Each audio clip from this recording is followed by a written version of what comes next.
Until I did the CEO Sleep Out last year, I had no visibility to the size of the problem or actually some of the challenges that come from people who are homeless and the reasons that they're there. So let me share a lived experience with you. When I went to the CEO Sleep Out last year, I met somebody who had literally was married, had 5 children, unfortunately split up. He thought he'd spend one night in the park, not drug or alcohol related at all. Went to the park and unfortunately 3 years later was still there until the kids came and set fire to the woods where he'd made his home. That forced him into the food bank. This is where we met him at the food bank, and actually this person really wanted to work, they really wanted a life, they'd just fallen by the wayside. They'd been through harrowing trauma that had made them go into the park. Luckily, by going to the food bank, we were able to employ this person as a caretaker at Kew Garden and get them back into the world of living. However, the challenge came because we paid for them to go into a hotel for 12 weeks. When they finished that 12 weeks hotel accommodation, they needed accommodation to then be able to, see a sustainable future for themselves. And this is where the system let them down because they couldn't get a council property because they were fully employed, and they really struggled to get onto the system. At this point, I'll hand over to James. Good morning, I'm James Price. I'm part of the HomePod team and the Director of Genesis Mechanical and Electrical. We've come together as part of this concept to try and show there are resolutions possible for homelessness within refuge and perhaps army veterans and other people who are on the outskirts of society struggling to find a place to live. I mean, you've touched on so many points already, but I think there is this sort of misconception in society that the homeless people and rough sleepers they're all just addicts, they're their own worst enemy, they don't want houses. There's so many sort of myths out there that are just untrue, aren't they? I went to CEO Sleep Out last year, and I think it's a really important thing. Who here has deliberately slept rough just to experience it or to raise awareness or raise money? I can't recommend it enough, because I remember personally thinking, I had a lovely warm jacket that was dry, I had a sleeping bag if I'm honest, we slept on the floor, but I knew that even though I had a really disturbed night's sleep, I knew that in the morning I'd have a cup of tea, I'd have a bacon sandwich, I'd go home and be able to have a nice warm shower. And I felt groggy. The following morning I felt so rough. And it's easy to say, just go and get jobs. Why don't these people just go and fill in a CV, go to the job centre and get a job? I could barely drive myself home after the last CEO Sleep Out, and I can't recommend it enough. It gives you a new level of empathy, understanding, and hopefully we can then help these people more with that gains knowledge. Yeah, and I think, Max, it's about understanding some of the reasons why people are homeless, and I think CEO Sleep Out definitely evidences that. I mean, there's so many stories. At the CEO Sleep Out last year, I met a lady who, through her childhood, had literally been homeless, sofa surfing because her father had died. Her mum unfortunately started to drink and become an alcoholic, and she was a child. So at the age of 11, her mum took them sofa surfing, they lost their home, and mum had never had the opportunity to be able to pay the bills, etc. So it was all new and alien to her. So from the age of 11 to 13, this person was homeless and sofa surfed, which again, now today, they went back into education and they were a top solicitor in the UK. But so many reasons, there's different reasons why people become homeless, and it's not all drug or alcohol related. So what is it that you guys are doing now then to hopefully solve some of these issues? So this slide is emphasising how the scale and the scope of homelessness has increased in England over the last 10 years. Rough sleeping has increased by 100%. All the figures that are on this slide shows the scope of the problem, especially the rise of the temporary accommodation that's needed. Temporary accommodation is not available as it should be, and there's a demand for temporary accommodation for people to be able to move into. Max, earlier we sort of talked about the scale of the problem. 55 children died in temporary accommodation due to the mould, the bad locations, the bad accommodation. And this is absolutely horrific that we feel that we're bringing youngsters into this world who are dying in temporary accommodation and not having that right accommodation around them. So a brief overview of the scale. So 117,000 households in temporary accommodation by the end of 2023. A more than 145% increase in 2010, and more than 74,000 of these households include children. Do we think that the cost of living crisis has driven some of this? I I think that's a good question for us to ask. 18% of households have been there for 5 years, rising to 28% in London. The cost of providing legal duty to homeless households in England has recently far surpassed the 2 billion mark, and a significant proportion of that accommodation is incredibly poor standards. In one pressing example, Eastbourne, 49 pence per every pound of council tax revenue is currently spent on temporary accommodation. 2 million plus households on local authority housing waiting lists. 850,000 overcrowded households. Those figures are so big, I almost can't comprehend them. Like, you see rough sleepers on the street and you think, oh, there's 10, there's 20, I live in Bedford and there's maybe 30 or 40, but it's the hidden homelessness as well, actually, isn't it? It's not just rough sleeping. Yes, which brings us nicely onto that next slide. That was like we preempted that there, Max. So this slide demonstrates what we can see at the homeless.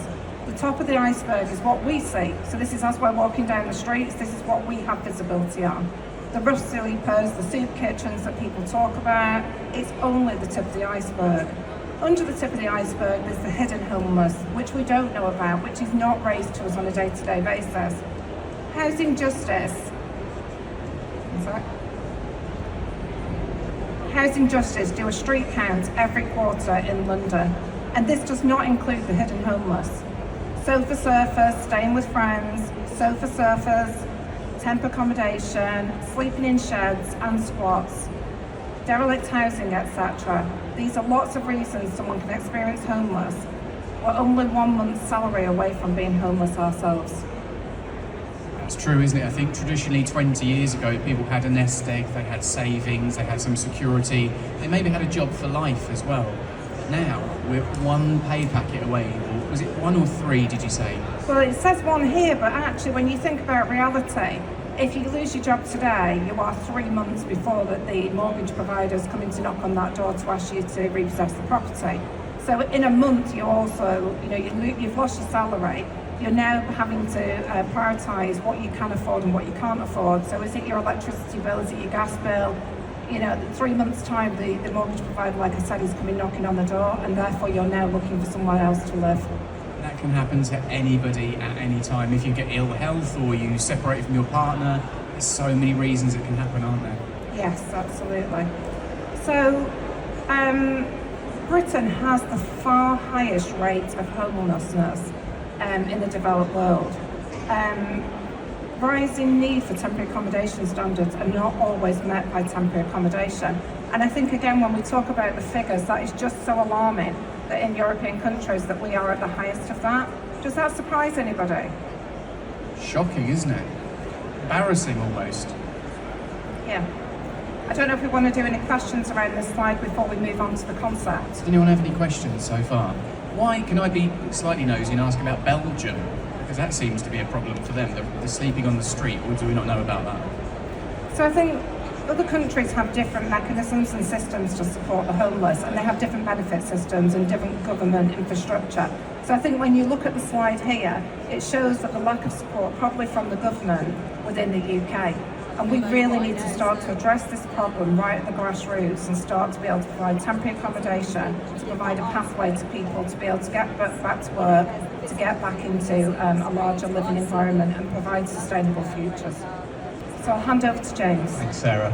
We were given the opportunity to come up with a concept, as I said before, to try and create a space. So we joined forces with our partner, Manor Architect, to try and create a nice open airy space that we could develop using a structurally insulated panel. We're advocates of modern methods of construction. We think it's a really good way to develop affordable homes. It is also an excellent opportunity to upskill and reskill people in new opportunities, which obviously naturally aligns itself with the concept that we're talking about here. But bringing it back to the temporary accommodation itself, the idea with this is it can quite quickly solve a few issues for local authorities who have people with determination who are looking for a postcode address or an address so they can get a bank account so they can start looking for employment again. It's fast to build and install, and we can adapt it for different occupancy requirements. So our structural panel comes in 2.4, 2.7 and 3 metres high. It's a UK manufactured panel up in the northwest of England. And with that, we've created the space that we can demonstrate on stand B64. The advantage with the SIP panel is it's incredibly environmentally friendly and durable. It's a recyclable system. There are reduced carbon emissions in the build and also in its life cycle, and we can drive it towards net zero. So how do we do that? So because it's a structurally insulated panel, we have come in 2 levels of thickness. It gives you a passive house level of insulation, and it's really airtight. So that means not a lot of air escapes in the winter and not a lot of heat gets in the summer. So the internal ambient temperature should always be around sort of 12 to 13 degrees. That means we can then introduce modern heating renewable systems like a sun amp system which heats your hot water. That can be recharged through solar for about 50p an evening, and we use infrared heating. Again, this is a very sustainable, very low cost energy drawing heat source. And as I say, you can see all that on the stand. So what do we give in the panel? The intelligent panel system, the U values can get as low as 0.08, which for any self-builder or passive house aficionados will know that's extremely good level of insulation. It enhances airtight build. So as I say, you're not like a typical Victorian house. That might be leaking at 5 metres a second. These are sort of 0.5 metres a second. So whilst it maybe holds the air in, it's great because it sort of doesn't let any of the heat escape. So once that building's up to temperature, that should maintain that ambient nicely throughout the day without an increase, or someone going to the thermostat to pump it up to 23 because the radiator's been off for half an hour. It's fire safe, it's full rated, 4-hour A-rated fire safe, soundproof, flood-proof, vermin and termite proof. It's also mold resistant, and it's made out of non-harmful products. And internally, we've also used spray plaster, so we've reduced the wet trades. So completing that pod took 5 days, and that's completely finished. Not a builder's finished, that's finished internally. Shower, wet system installed, etc., and ready to go. But the idea with this is, because it runs on solar energy, we can effectively put this as a temporary solution, maybe on an infill piece of land, maybe on some brownfield piece of land, and all we require is water and waste.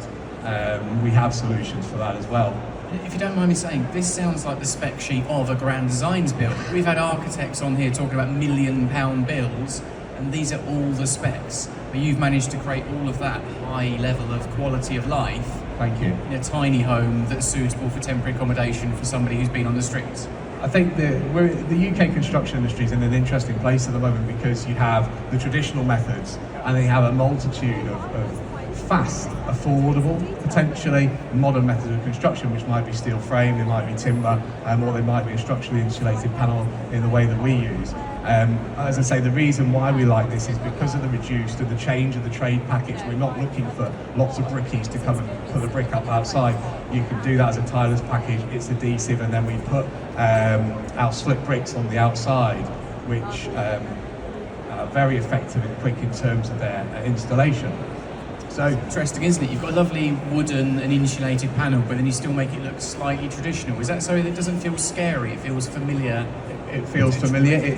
I think the most important thing, Max, is when we're trying to drive improvements or changes in how we develop homes, we've got to get the planners on side. And there's no point in having a nice zinc or timber-cladded building if you're talking red brick is what's in the local area. And more importantly, we want the people who come into these spaces to feel like it is a home for them, that they're not outside of society still, that they are sort of ingratiating themselves into the local neighbourhood. They'll have a post box to be able to receive their own post. As I say, the idea is that they use it as a temporary solution, 6 to 9 months, to find work before they into more sustained ways of living. Just touching on that for a second, that's never really occurred to me, that if you're sleeping rough on the streets, you don't have a postcode, so presumably you can't get a doctor, you can't get a dentist, you can't get a bank account. That's almost impossible to make that step from the street back into society. Why is it so hard? And I can add to that there. So that when I talked to you about earlier about the caretaker, because you don't have that postal address, you can't claim the benefits, you can't get into the social services system, and therefore you don't get that wraparound care that you really need. And actually, there's a lot of mental health issues around people that have slept out and are homeless. They need that infrastructure to be able to get back to society. So this is a perfect opportunity to move into temporary accommodation that feels like a home. We're going to show you in a second on the slide what it looks like, but to move into a home that feels like theirs and then have that paid way. One of the other things that we're doing is working with training providers that would come and do training with people who have been homeless to try and find a skill and a job to be able to get back into society. But you've teased us long enough. Can we actually see it? And we're Dying to see the it. H-Dog question. One last slide. Sorry. So yeah, that was just touching on some of the systems that we've got in there, which I've already gone through. And here we go, the HomePod.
So basically, you've fixed the world's problems.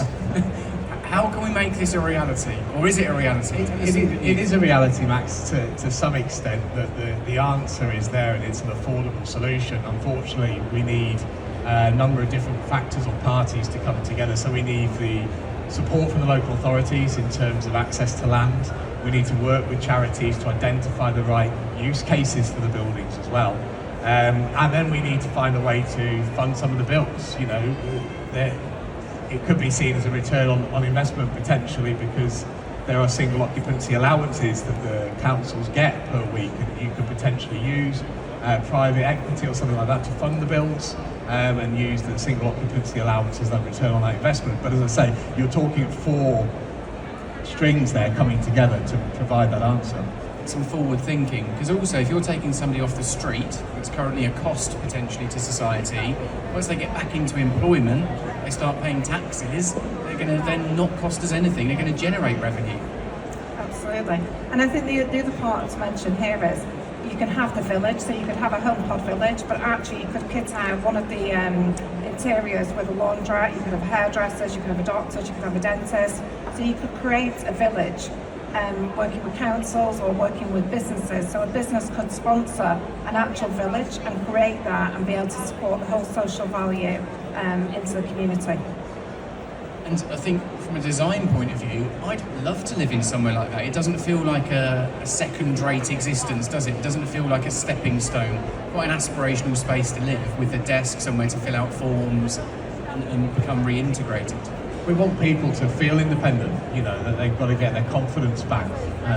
Years living on the street, years of employment, people looking down on them, it's a long road, and we want to be able to give them the platform and the structure to be able to realise their own potential. There's no reason why, if they want to succeed, that they shouldn't be able to do that. And I think that's part of, the main reason why we're here today. So, I don't like to always take it back to money, but ultimately that's kind of the driving factor, isn't it? What sort of money are we talking to create one of those pods? So depending on the finishes and how you go into power it, etc., sort of 30 to 45,000. So not an insignificant amount of money, but certainly, and that was a one-off build. So if you get into economy of scale, I'm sure those numbers might reduce. And they're completely off-grid. We've spoken a lot on this stage about off-grid living, but again, it's for £1 million homes in the country because they're difficult to either get the power to, or they want to be off-grid for sustainability issues. This is where off-grid living really, really works, isn't it? It's good for the planet as well, but if you can have solar and then lithium battery storage, presumably, Yes. and then what about sewage and water and stuff like that? So we'd obviously need access to water. We could use sewage in terms of a septic tank. They're quite advanced these days in how they separate and deal with the effluent waste. But we would need water. That unfortunately again comes with support from a local authority or a landowner or someone like that who wants to invest and buy into this sort of concept. Are there any millionaires in the audience that want to lend us a couple of quid? Because that's the dream, I suppose, as well, isn't it? Like you said, you can imagine a bank or a big oil company, maybe somebody who wants a slightly cleaner conscience, just sponsor one of these pods or 10 of them, a whole community. So what's stopping this happening? Is it government? I don't want to get all political on this stage, however, we probably are. Is it just government backing? You need them to get on board. Yeah, I think there's a myriad of issues, from short-termism and what's the flavour of the month. I seen yesterday they've invested 22 billion into carbon capture projects, which is an unproven technology. Solar's a proven technology. The great thing about most of the equipment that we provided in this concept is from the UK.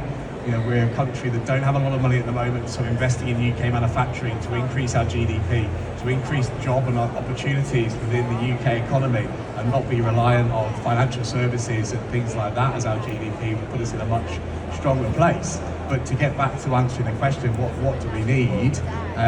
We need people to prioritise other people's health and well-being, I suppose, over their own financial priorities potentially. Such a complicated subject matter, isn't it? There's no instant solution, unfortunately. Are there any sort of takeaway things that you would recommend to the audience, things that they can do when they see a rough sleeper? I know that in the past I've gone, I'm not going to give them money, they'll just spend it on drugs. Who am I to say what they spend their money on? And actually, when I slept rough, I did think, I could do with a glass of wine now, that would help me get to sleep. You can see why those decisions are made.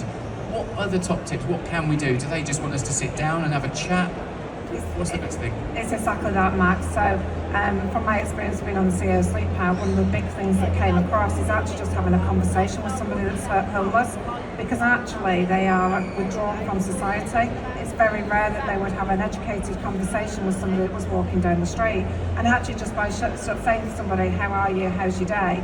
Not necessarily do they need money or food, they need to be able to see to being back into society.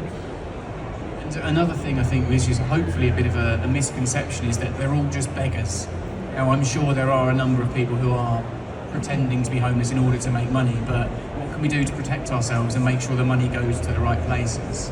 Yeah, I mean, I would generally say don't give money. I would say if you're going to do something, buy food or cup of tea and have a conversation. I think the money should go to charities that are supporting homeless because they work with them.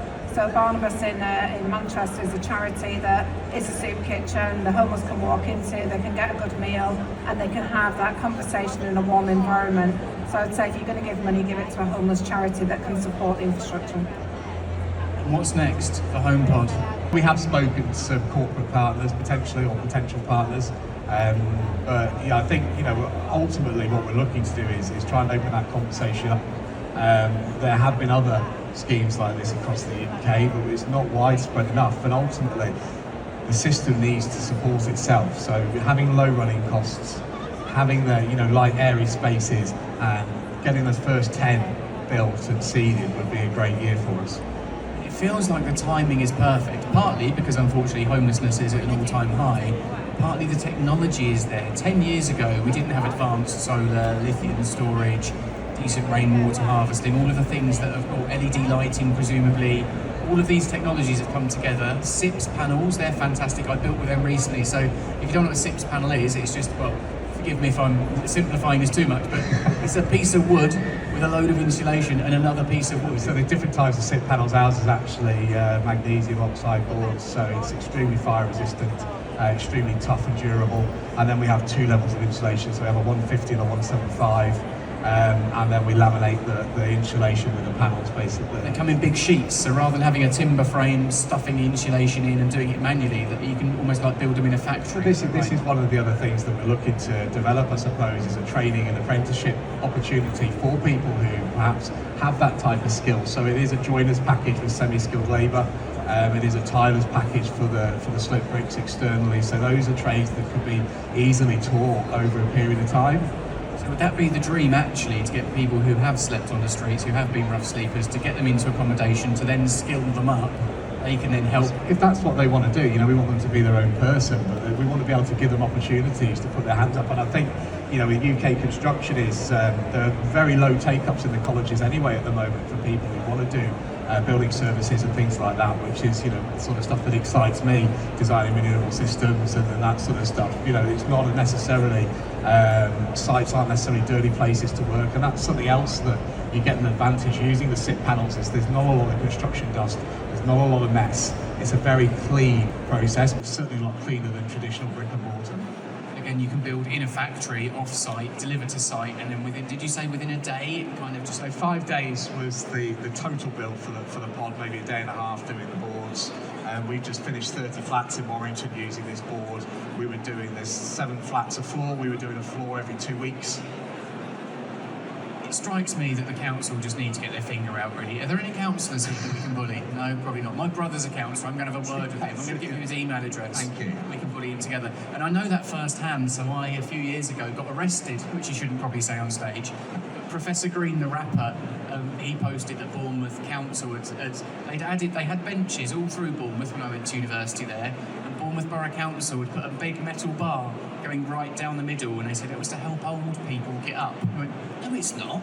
It's to stop rough sleepers raising their body temperature by 1 or 2 degrees and getting off the cold, wet floor and getting a half decent night's sleep.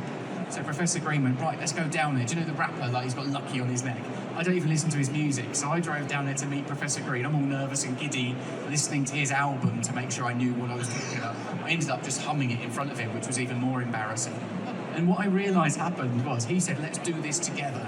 So we were taking the bars off. I'd gone and bought a load of tarpaulins and got some new metal bars I'd made that became a structure. So we fitted this big aluminium structure to every bench, handed out tarpaulins, then all the rough sleepers started turning them into little bivvies, and then we got arrested.